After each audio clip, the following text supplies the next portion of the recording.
করাইল বস্তির সরু অলিগলিতে রাত নেমেছে অসহায় মানুষের আর্তনাদে। আগুনে পুড়ে ছাই হয়েছে বস্তিবাসীর মাথা গোঁজার ঠাঁই। রাতের আধারে সর্বনাশ আগুনের কুণ্ডুলির সাথে পুড়ে ছাই হয়ে গেছে তিলে তিলে জমানো শহুরে জীবনের স্বপ্ন।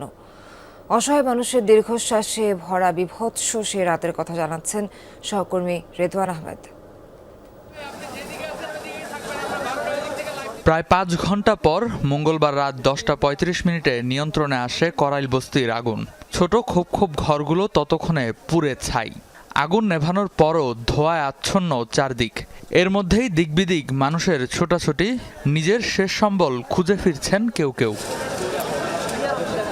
আগুন থেকে কোনো রকম রক্ষা পেলেও অনিশ্চিত ভবিষ্যতের চিন্তায় নিম্ন আয়ের মানুষগুলো। ঘর পুড়েছে, সাথে ছাই হয়েছে প্রয়োজনীয় সামগ্রী। পরনের এক টুকরো কাপড়ই এখন তাদের একমাত্র সম্বল।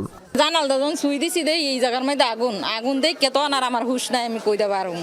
পরে খাইলে হাতে মোবাইলটা নিছি আর হাত ব্যাগটা লইছি, লইয়াই আমি দৌড়াই বাড়িয়ে গেছি। থাকার জায়গা নাই, যাগো আত্মীয় স্বজন আছে, হয়তো তাগর বাসা যায় দুই একজন থাকবো, যাগো আত্মীয় স্বজন নাই তারা এইভাবে পইরা থাকবো। খালি পিন্ডনের কাপড় দিয়েছে, কোনো ফুলাফানের কাপড় এক চিট বাই করতে পারি, ঘরে কোনো কিচ্ছু বাই করতে পারি নাই।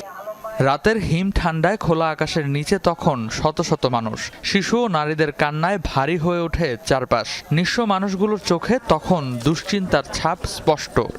আমি আমার ভূত কো, আমার নাতি কো, আমার জি কো, আমি তো খুঁজতে খুঁজতে আমি গত্তাটা শুতাম। আমার ভূতের কত পাঞ্জাবি আসছিল, আমার কাপড় আসছিল। আরো আত্মীয় স্বজন আছে, ওদের বাসায় থাওয়ার লাগবে। চিরামুড়ি টিরি খায়া টায়া আমি লইলাম, চিরামুড়ি বইনের নিতে আইছি, ব্যাগনারে নিতে আইছি। বিকাল 5টা থেকে রাত এখন কয়টা বাজে? 2টা বাজে গেছে। এখন পর্যন্ত আমরা পানিও পাই না এখন পর্যন্ত। মাথা গোজার ঠাঁই হারানোর পাশাপাশি খাবারও নেই অসহায় মানুষগুলোর।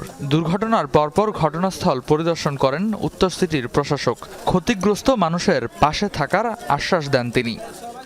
বাচ্চাদের পোশাক বা বাচ্চাদের খাবার গুরুত্বপূর্ণ, নারীরা খুব ভালনারেবল হয়ে গিয়েছে সেটা, এবং ওষুধ আর এবং তারপর হচ্ছে যে এই 1500 ঘর চাইলেই কিন্তু 1500টা পরিবার হাত দিলেই 1500টা ঘর আবার রিসেটেলমেন্ট করা যাবে, রিহ্যাবিলিটেশন করা যাবে। তো সুতরাং এইভাবে যদি আপনারা এগিয়ে আসেন, আমরা সিটি কর্পোরেশনের পক্ষ থেকে এবং সরকারের পক্ষ থেকে তো আমরা আসছি। এই মুহূর্তে যারা ক্ষতিগ্রস্ত তাদেরকে খাবারের ব্যবস্থা করা, তাদের আনুষঙ্গিক যেসব প্রয়োজনীয়তা সেগুলো নিশ্চিত করা, তাদের কাপড়ের ব্যবস্থা করা, এই শীত বস্ত্রের ব্যবস্থা করা, এটা আমরা করব। এবং একই সাথে এই মানুষগুলো যেন খুব দ্রুত তাদের নিজেদের ঘরে ফিরে আসতে পারে, এজন্য সরকার ব্যবস্থা নেবে। রাতে অনেকেই ছুটে আসে ত্রাণ নিয়ে, কিন্তু এত মানুষের জন্য সেই সাহায্যও যেন পর্যাপ্ত না। অসহায় মানুষগুলোর সামনে এখন বেঁচে থাকার নতুন সংগ্রামের প্রস্তুতি।